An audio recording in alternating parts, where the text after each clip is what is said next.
Can you see my screen? Yes, Yes, sir. sir. Yes, sir. Yes, sir. So anyone Yes, who sir. is not able to see? Okay, fine.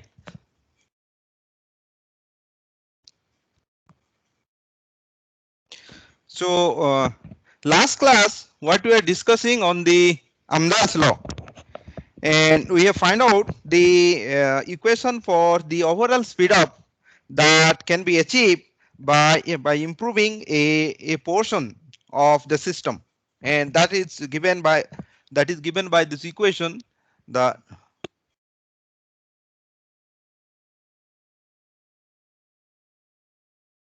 say the overall speed up that we obtain by using some faster mode is given by 1 divided by 1 minus fraction enhance plus the fraction enhance plus the fraction enhance divided by the speed of enhance. And if this fraction enhance and speed of enhance is given, then we can compute the overall speed up that is gained by the system if the faster mode is used. And the speed up is limited to the fraction of time, the fraction of time that the faster mode is actually being used in the entire execution of the program. Now, the Amdahl's law express a law of diminishing return. So what we say that you improve a fraction, some improvement, you perform an improvement to a certain mode, so you gain a certain speed up. Now, the if you keep on improving the different subcom or different the portion of the system, then what will be the speed up gain? Whether the speed up gain will improve at a certain rate, or there will be slightly decrease in the rate of increase in the speed up. The Amdahl's law express the law of diminishing return. The what does the law of diminishing return says? The improvement in the speed up that is gained by improvement of just a portion of the computation diminishes as improvements are added. So what is it? If keep on improving the improvement, then the rate at which the speed up is going to increase, it's not going to increase at a constant rate of the speed up. You add one more component, so the speed up will increase a certain rate. So it says that if you keep on adding, the rate of increase is not going to keep in pace with what was the improvement done at what was the improvement in speed up due to the previous improvement in certain the system. And a corollary to this, the law of diminishing return, is that if an enhancement is only usable for a fraction of the task, then we cannot speed up the task by more than the reciprocal of 1 minus that fraction. Now, this Amdahl's law is particularly useful for the comparing the overall system performance of two alternatives. You had two alternatives, and you need to compare the overall performance system. Then the Amdahl's laws can give a measure to find out which of the two design alternatives is the better. Then this is not only to find a better design alternatives of two system, it can also be applied to compare two processor design alternatives. Now you can compare the performance of two system, or you can compare the performance of two processor design alternatives. Now, is there any problem with the Amdahl's law? So there is one problem with the Amdahl's law. Let's look at the what is the equation it says. The equation says there is a component called fraction enhanced. That means they are, you need to find out uh, if you are using a faster mode, then what fraction of your program is actually using that fraction mode, and computation of this fraction mode is fraction enhance is actually difficult. So the problem with the Amdahl's law is that we need to measure the fraction of time that application uses the enhanced portion. So you made some you made some certain portion of the enhancement to certain portion of the system. Then you need to compute what fraction of your computational time the enhanced mode is being used. So computing this time is very difficult. Computing this fraction of time that the entire program is using the enhanced mode is difficult. Now, so if you are using, so look at, I am using the Amdahl's law to compare to system. I am also using the Amdahl's law to compare the two processor design alternatives. Now, moment you look for a processor design alternative, then you are not in a position to measure one of the component, that is what is the fraction enhance. Now, can there be some other matrix to compare the performance of two processor? So there is another design alternatives uh, to compare the performance by using the CPU performance equation. Let's look at what is the CPU performance equation. So when you compare the two CPU, then we look at what is the execution time. You had a, let's say you take a program and there you had a two processor, and let's compute what is the execution time of the program in the two processor. Now let's look at what is the execution time. In the execution time, there is when you're executing the program may need an IO. There can be an interrupt. There can be a operating system overhead. There can be a there can be the instructions actually executing on the CPU. So there are different components of your execution time, and we'll concentrate only the CPU time. The CPU time is how much time your program has actually executed on the CPU, and it does not take into account the IO overhead, the interrupts. So let's the CPU time for a program. So if I can compute the CPU time without taking the other overheads like the IO overheads, then I can compute the total execution total CPU time. Then I can find out the one that have a less CPU time is obviously a better one. So let's compute what is the components of the CPU time.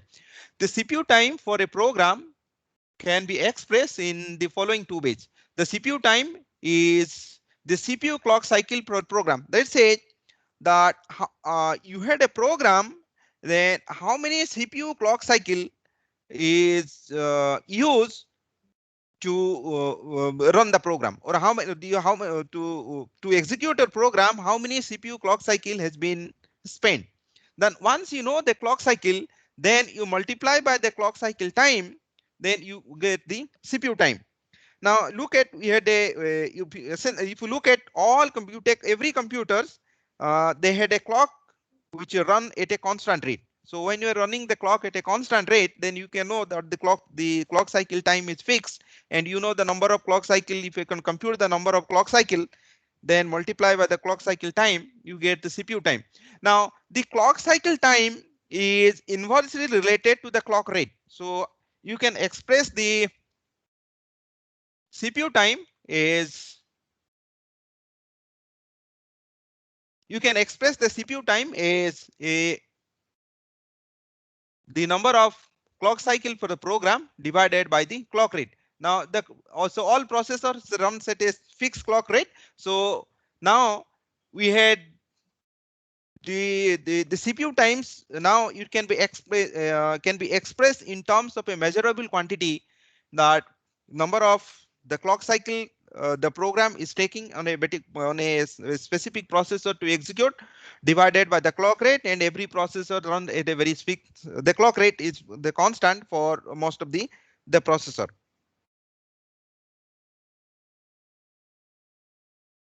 Now if you know the number of clock cycle and the instruction count, we can calculate the average number of clock cycle per instruction. So what we know, the number of clock cycle. So let's look at the number of clock cycle per program and the instruction count. The instruction count will be known. So once we compile the program, then it will generate the instructions. Then we can compute the instruction count. So the number of clock cycle to execute the program is known. The instruction count is the total number of instruction in the program. You compile, and the compiler is going to generate the instructions, then you can find out how many instructions are there in the particular program. So the instruction count is known. So the number of clock cycle and instruction count is known. Then we can compute another parameter called a number of clock cycle per instruction. So the number of clock cycle per instruction is the CPU clock cycle for a program divided by the instruction count, and the CPU clock cycle for a program is the clock cycle per instruction into the instruction count. So now we are expressing the CPU clock cycle. The CPU clock cycle program is the clock. This is the average clock cycle per instruction. So what is the average number of clock cycle it takes per instructions multiply by the instruction count, then we get the number of CPU clock cycle per a program. Then now you can express. Now we can express the CPU time. So what was the CPU time? The CPU time was expressed in two parameters, the number of CPU clock cycles per a program multiplied by the clock cycle time. And we have computed the number of CPU clock cycle in terms of the instruction count and average number of clock cycle per instructions. So this is the instruction count multiplied by the clock cycle per instruction. This is the average clock cycle per instructions. This gives me the number of CPU clock cycle per program and multiply by the clock cycle time. So now we had a CPU time, and the CPU time or the CPU performance equation is measured in terms of three quantities. So these three quantities are now a measurable quantity: the instruction count, the average number of clock cycle per instruction, and clock cycle time are a measurable quantity. So this is so so we had a Amdahl's law. You can use the Amdahl's law to compare the CPU performance performance of the CPU of two design alternatives, or you can use the CPU performance equation. The problem with the Amdahl's law that there is a quantity that is involved, which is very difficult. It's not a measurable quantity. So so it's better to compare to processor design alternative using the CPU performance equation. So the processor performance equation all have a measurable quantity. It may be difficult to measure some things like the fraction of the execution time for which a set of instruction is responsible. This is what it comes in the Amdahl's law. So the processor performance equation is useful to compare between two design alternatives because all these quantities are the measurable quantity, whether the instruction count, whether it is the average clock cycle per instructions or the clock cycle time. So it's a measurable quantity. Now, if you look at the CPU time we can express as the number of seconds it takes to execute the program, and in final and the instruction count. I can explain how does the instruction count. This is the instruction divided by the program, that gives the instruction count. Cycles per instruction is the cycles per instruction, and the clock cycle is the second per cycle. And if you look at the left hand side unit is equal to the right hand side unit. So if you look at the performance equation, the CPU time, it depends on three measurable quantity: instruction count, the average clock cycle per instruction, and the clock cycle time. Now let's look at the how does the CPU time is going to depend on the instruction count, clock cycle per instruction, and the clock cycle time. So CPU time is equally dependent on the three measurable quantity: the instruction count, the clock cycle per instruction, and the clock cycle time. Then a 10% improvement in any of them leads to a 10% improvement in CPU time. So if you say that if there is a 10% improvement in either in the instruction count, the clock cycle per instruction, or clock cycle time, then there should be a 10% improvement in the CPU time, because if you look at the CPU time is equal to the product of the three the quantities. So any if there is a 10% improvement in one of the parameters, so the CPU time should be improved by a 10%. But this doesn't happen. Now it doesn't happen because it is difficult to change one parameter, the instruction count, clock cycle per instruction, or the clock cycle time. Or difficult to change any one of these parameter in complete isolation of the other, because the basic technology involved in changing each characteristics are interdependent. So what is it? So if the CPU time is directly proportional to the product of the three measurable quantity, then a 10% improvement in one of the quantity is not going to make a 10% improvement in the CPU time, because all these three quantities are interrelated, and you cannot make an improvement of one without affecting the other two. So it says you cannot improve the instruction count without affecting the clock cycle per instruction or the clock cycle time, or you cannot improve the clock cycle time without affecting the other parameter, either the instruction count or the clock cycle per the instruction. So one cannot be done in complete isolation of the other, as a result of which a X% improvement in one of the parameter is not going to make an X% improvement in the CPU time. Now let's look at how these three parameters are interrelated. The, the clock cycle time is dependent on the hardware technology and the organization. The clock cycle per instructions is dependent on the organization and the instruction set architecture. And the instruction count is dependent on instruction set architecture and the compiler technology. So let's look at these three parameters, that they are dependent on other parameters, and the other sorry, the if you look at one of these three quantities, they are dependent on other quantities.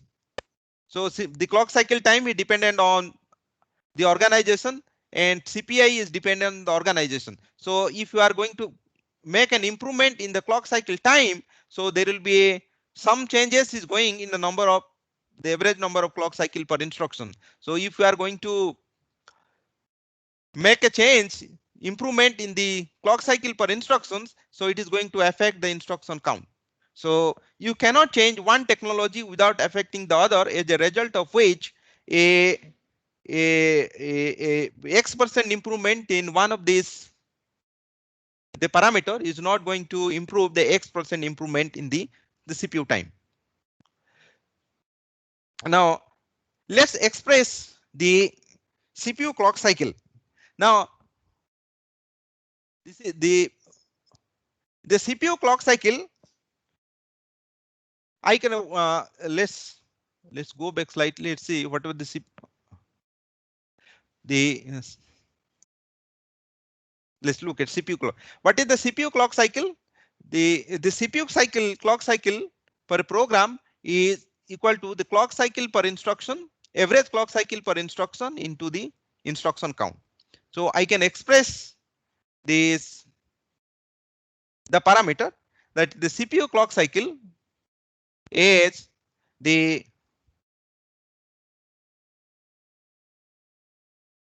was instruction count into the average clock cycle per instruction. Now let's take this instruction count has a number of instructions. It may have a addition instruction, it can have a the instruction count is the total number of instruction, which includes the total number of addition instruction, total number of multiply instruction, maybe an exponential instruction, all types of instructions, all taken together, that makes the instruction count. Now what is the CPI? CPI is the average clock cycle per an instruction. Now if you look at the the chart sheet that is available in any the processor, they specify that if it is an add instruction, then on an average how many clock cycle that particular instruction is going to take. That is on an average. So I can express this particular equation is summation of I into I to 1 to n instruction count I into the clock cycle per instruction, where the instruction count I. So this says the instruction count is the number of times instruction I is executed in the program, and CPI is the average number of clock cycle per instruction for instruction I. So let's take the instruction. It may be an add instruction. It simply says the number of times that particular instructions is the number of times the instruction I is executed. This ICI is the number of times the particular instruction I is executed. If it is add instruction, then the number of times the add instruction is executed multiply by the average clock cycle for add instruction. And if there is subtract instructions, then you have to find out how many number of times that subtract instruction is executed multiply by the average clock cycle for executing the instruction I. So I can express the CPU clock cycle is the summation of I into 1 takes equal to 1 to n the instruction count I into the clock cycle per instruction I. Now let's try to rearrange this equation. So this is what he says, that instruction count I into the clock cycle per instruction I, then the CPU time is the clock cycle time into the number of CPU the clock cycle, and the CPU clock cycle we express as the instruction count I, the clock cycle per instruction, the multiplication of CPI into instruction I, and the summation of all the instructions which are present in the program. So this is the CPU time.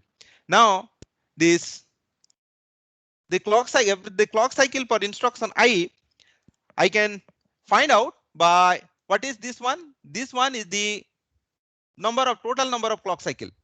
Then I can find out the clock cycle per instruction. What is the clock cycle per instruction? This is what it says. The clock cycle per instruction we have computed is the number of CPU clock cycle, CPU clock cycle divided by the instruction count. So this is a measurable quantity. The total number of instruction in the program, this known, and we have computed the number of CPU clock cycle. So the number of CPU clock cycle we computed as this parameter. So I can write the summation of I equal to 1 to n CPI I into instruction count I divided by the instruction count. So this will give the average number of the clock cycle per the instruction. Now let's try to rearrange this one once again. So this is the previous equation, the average clock cycle per instructions. Now if I'll rearrange this one as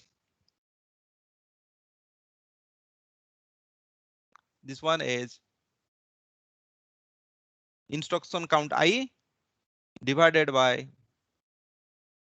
total number of instructions multiplied by clock cycle per instructions, and summation of I equal to 1 to n. This is what is written. Now let's look at this parameter. So what is ICI? ICI is the number of occurrence of a particular instruction in the total instruction count. Total instruction count is known. So total number of instruction is known. So number of occurrence or the number of times the particular instruction I is occurred in the program. So this parameter I can call is the frequency of occurrence of a particular instruction in the program. So this is the number of times a instruction I is occurred divided by the instruction count is the frequency of occurrence of a particular instruction I in the program. So if I know the frequency of occurrence of a particular instruction in the program and average clock cycle or for that instruction, this you can obtain from the data sheet. So if I know the frequency of occurrence of a particular instruction in the program and the CPI of the average clock cycle per instructions, then of that instruction, then I can compute the CPI, the average clock cycle per instruction. Look at this is talking of all the instructions, and this is talking this is talking of a specific instruction I, and this is talking of all the instruction in the program. So I can compute the CPI. Let's compute the CPI of a particular machine is given. So what is, let's look at once again. So let's look at this parameter. This parameter it says the frequency of occurrence of a particular instruction I, and this is the clock cycle per instruction of that instruction I. Then I can compute the average, the CPI for the entire the program. Now this is let's compute the clock cycle per instruction for the program that has this number of operations. It has ALU operations, load operations, store operation, and branch operations, and the frequency of occurrence of these instructions are given. Though the program has a typically mix of the 4 instruction, and frequency of occurrence of that instruction are given, and the number of clock cycle per that instruction is also given. How many clock cycles it takes? Then let's compute the CPI. So what does the CPI contain? The CPI, I can compute the CPI of the ALU instruction. What will be the CPI of the ALU instructions? It's the frequency of occurrence multiplied by the clock cycle is given. So it is 50% multiplied by 1. So it is 0.5. And the frequency of the load instruction is 20%, and it takes the load instruction take 2 clock cycles. So it is 20% into 2. So it is become 0.4, and store is 10%, which takes a clock cycle of 2. So it is the CPI for the store instruction is 0.2, and the branch, the 20% of that instructions in that program is a branch instruction, and each branch take 2 clock cycles, so it is become 4. So the CPI for the entire the program is 1.5. So this is how you compute the CPI for the program. Now let's compute this particular program. So try to calculate the CPI of this program. Now what does the program says that, sorry, what does the question says that suppose we have the following measurements. The frequency of the floating point operation is 25%.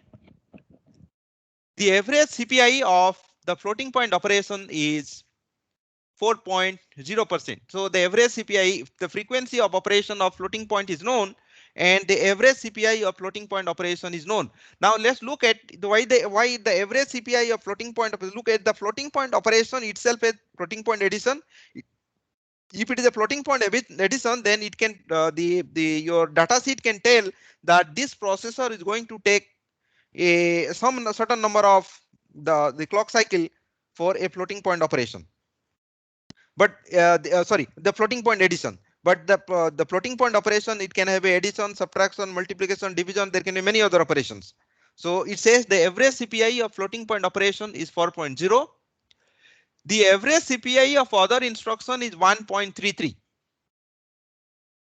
The frequency of the floating point square root. Look at, in case of floating point operations, there can be also a floating point square root in the floating point operation, and it says the frequency of floating point square root is 2%. So the in the entire program, there are 2% of the instructions that constitute the floating point square root, and and the CPI of floating point square root is 20. So 20 clock cycle.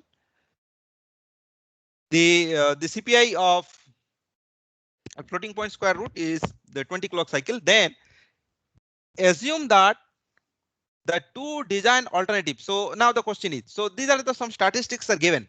Then it says that assume that the 2 design alternatives. So now you had a 2 design alternatives. One design alternative is to decrease the CPI of floating point square root to 2. What is the CPI of the floating point square root in the original machine? In the original machine, the CPI of the floating point square root is 20, and you are decreasing the CPI of floating point square root to 2. So earlier it was taking 20 clock cycle. In the new design, it will take only 2 clock cycle. This is one design alternative. And rest of the parameter, all of the parameters are remain the same. And the other design alternative, you decrease the average CPI of floating point operation to 2.5. Now, what was the CPI of the floating point operation? The floating point operation, CPI of the floating point operation in the original machine is 4.0. Now, in the new design alternatives, it is proposed to reduce the average CPI of floating point operation to 2.5.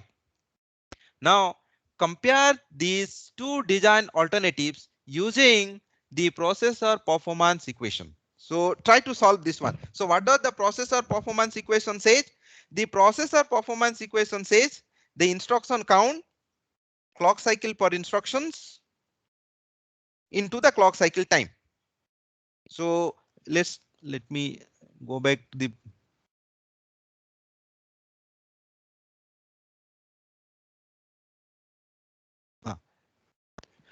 so this is the CPU performance equation.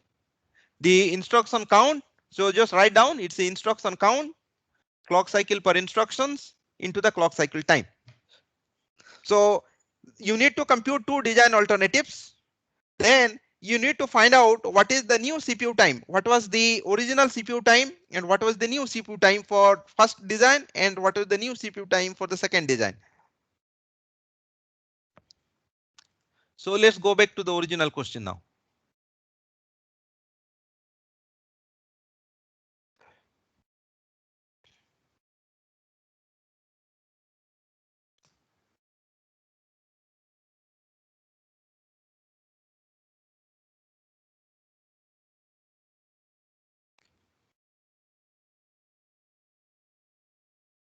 Try to solve this one. I am not going to solve. I'll give you some time to solve. Let me explain. This is instruction count. This is clock cycle per instruction into clock cycle time. So one thing. Yeah. When we, Not able to hear. Not able to hear.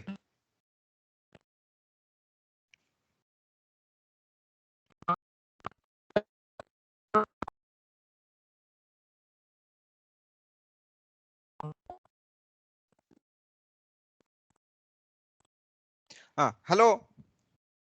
So let me slightly explain this one. Now you had a CPU time. So how to solve this one?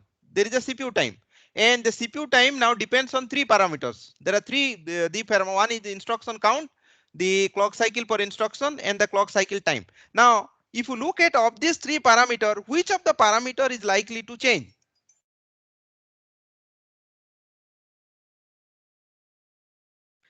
I had an original machine, and in that original machine, I am trying to improve the floating point square root from 20 to 2. So from the original machine, I have improved, I got a machine A.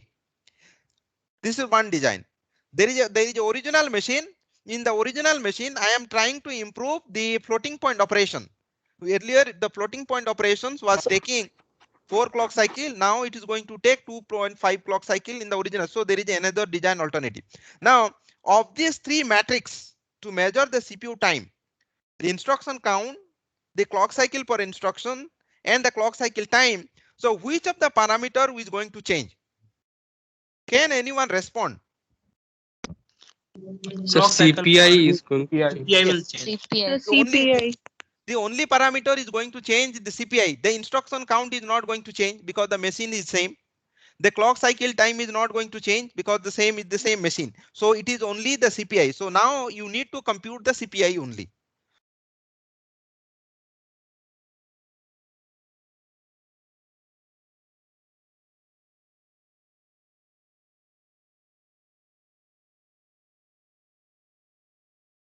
So so what was the formula to compute? So this is the formula to compute the CPI.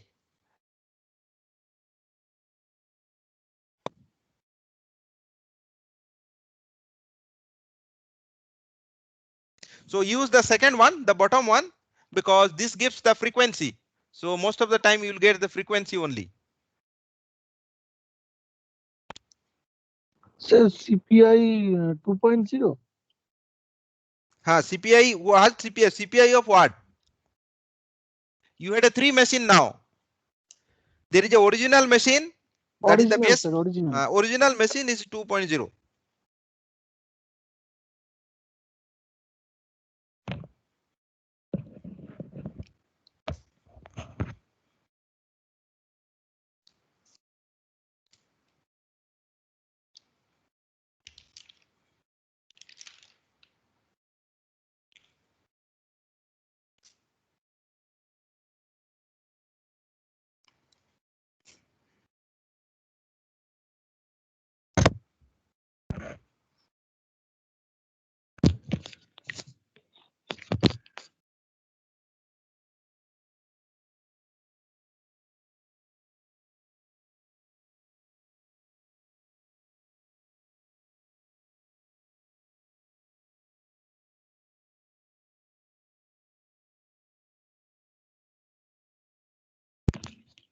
Sir, Yes. so the new CPI for FB operation will be 0.625. New CPI. Point Yes, one sir. points. No, you are missing something. So how do you compute? You look at to compute the CPI. Suppose you made an improvement in the floating point operation. So you got to compute the new CPI. So in new CPI, what is change? The So 4.0 is decreased to 2.5. 0. Yes, 4.0 is decreased to 2.5. So what will be the new CPI? So it's coming out to be 0.625. So 0.625. 0.625. Yes, sir. Yes, sir. 0.25 into 2.5. 2.5. So 25% into 2.5. No. You check once again.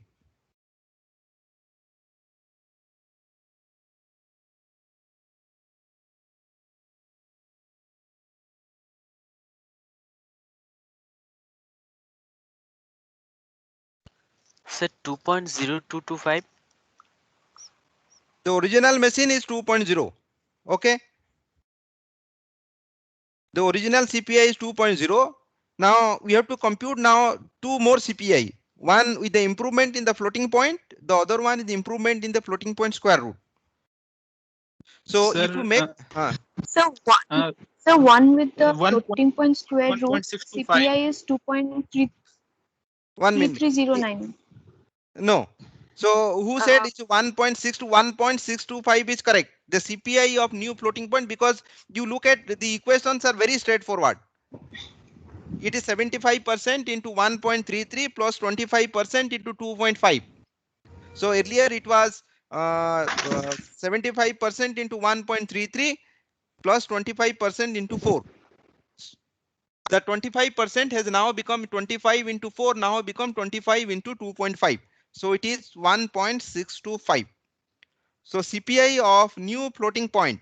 That means if you improve the floating point operations, then the CPI of the new machine, the CPI of the machine with the improved floating point operation is 1.625. Then how to compute now the CPI of new floating point square root?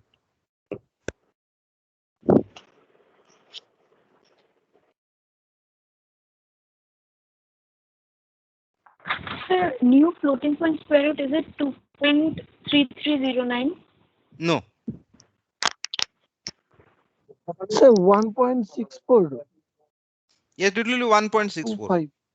1.6425.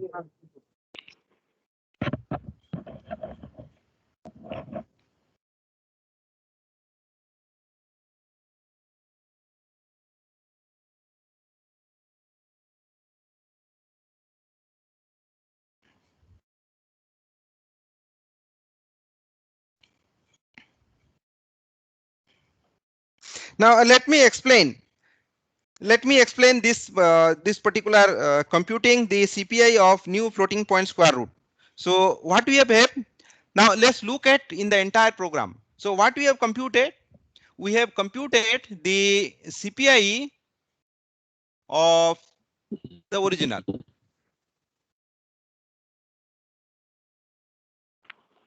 CPI of the original. What does the CPI of the original contains? The CPI of the original contains the floating point square root also, right? In the CPI of this, in this matrix that we have computed, which is computed to be 2.0, in this it also includes the floating point square root. But what was the contribution of floating point square root to this? 2%. It was 2% only, right?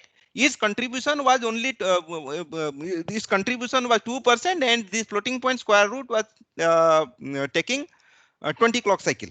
Now in the new also the contribution will be 2%. It's not going to change because the frequency is 2%.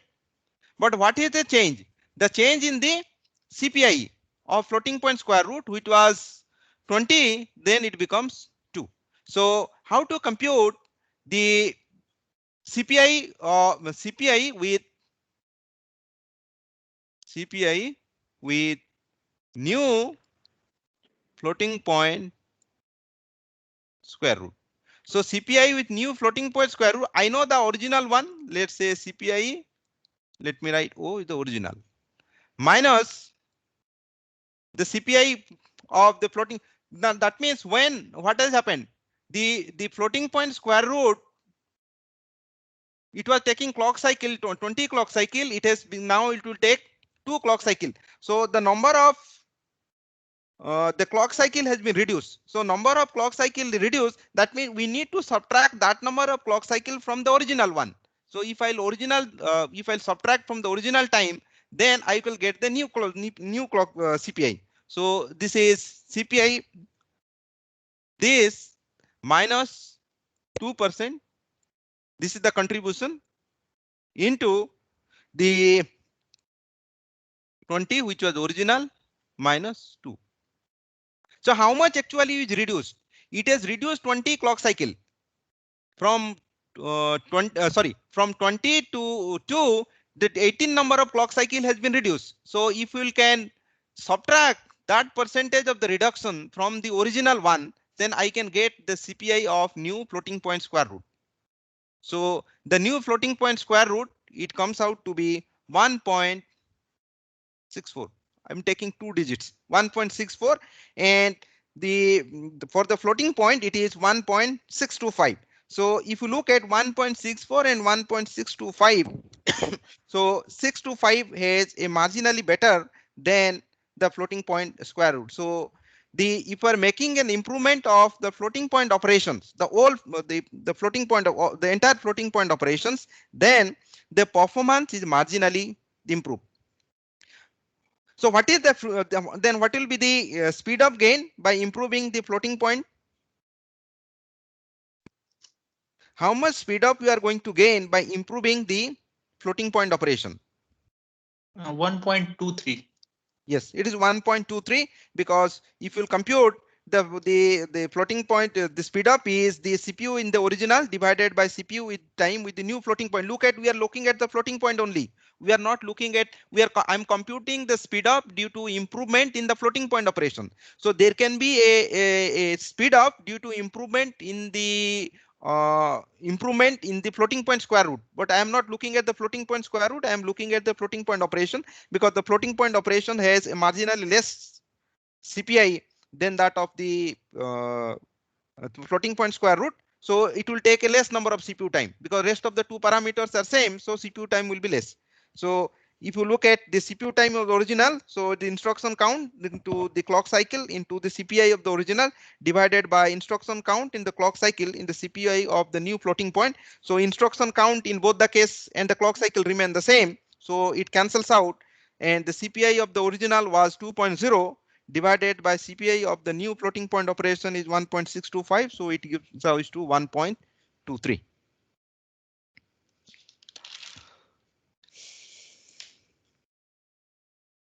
Now let's discuss. So how much time is left? So 5 minutes is well. Now let's discuss one important thing. Yes. Sir, actually, why did you consider 1.625 and why not 1.65? Means for us to have a better performance, we need to lessen the number of CPIs, right?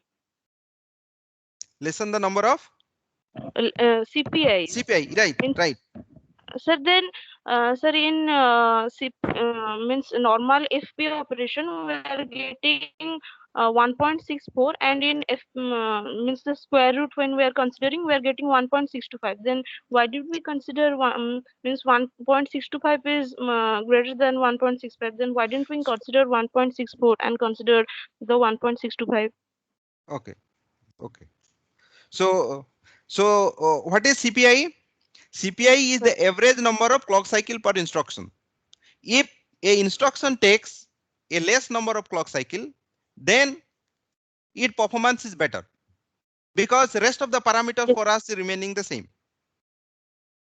CPI time. Now you multiply instruction count clock cycle per instruction into 1.625, instruction count clock cycle per instruction into 1.64. So which time will be better? Which time will be more? 1.625. 64 is be more. More time means that program that the processor is taking more time. If you're taking more time means its performance is not good. Did you get? Are you able to follow me? If a processor is taking more time for a particular program, that means that is not a good design alternative. Okay. Yes, sir. Okay, so it is a processor should take a less time. That means the execution time of a processor with new floating point square root is more than the execution time with a processor with new floating point operation. So the processor that takes a less time is better than the processor takes a more time. Okay, here the performance is slightly related with the time, so that if the timing value is less, so it performs better. Okay. Okay. So let's look at more on the CPS. So what we are discussing in the clock cycle per instruction. So left with 2 minutes. So each CPI is a good matrix to evaluate the CPU performance. So you are evaluating the performance of two design alternatives, and we have considered the CPI. The CPI, lower CPI, is a better performs better. But is this a good matrix? The answer is both yes and no. Let's look at when it is yes. The CPI is a good matrix to evaluate the performance when the clock rate is fixed. Look at in the example that we have considered, our clock rate was fixed. Because our clock rate was fixed, we can say that the CPI was a design mate. If the clock rates are different, then we need to compute the entire timing to find out which one is the better design alternatives. So when the clock rate is fixed, CPI is a good metric in comparing the pipeline machines, since higher instruction level parallelism result in smaller CPI. So let's forget about this. What is this instruction level parallelism? It says that if I can execute the instruction in a parallel, then it will take a less number of clock cycle to execute the program. So it is a good matrix if my clock rate is the fixed. Now let's look at the answer is similarly no. Small CPI does not mean a faster processor. So if I make the number of clock cycle per instruction is less, it does not mean a faster processor, since the clock rate may vary. Now, if the clock rate is vary, and the compiler may generate program codes of different lengths. So it all depends upon how you are comparing the two design alternatives. If you have a fixed clock rate, then it's fine. If your clock rates are not fixed, then CPI is not a good design alternative, because you may have a small CPI does not mean a faster processor, because the clock rate may vary, the time to execute a program may vary. So there will be 1 or 2 more slides are left, so you can leave the team so that you can join in the next class. And the next class we'll discuss on instruction set architecture. So you can leave the team. Sir, Yes. attendance, sir. Hello. 3587 present, sir. Attendance. 3, 5. You are absent in the last class. I have taken only attendance of those people who were absent in the last class. No, sir. No, sir. I have present. Okay. Okay. Thank you, sir. Hello, sir. Yes. Yes.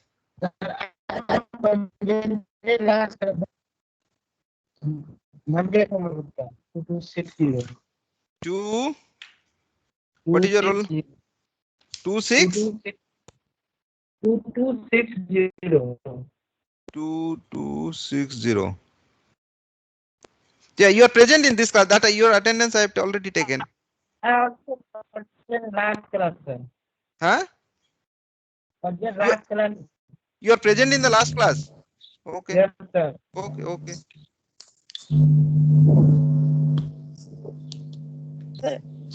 Yes. Sir, actually, can we please a bit more descriptive? Why did means I'm a bit confused between 1.6 to 5. Why did we consider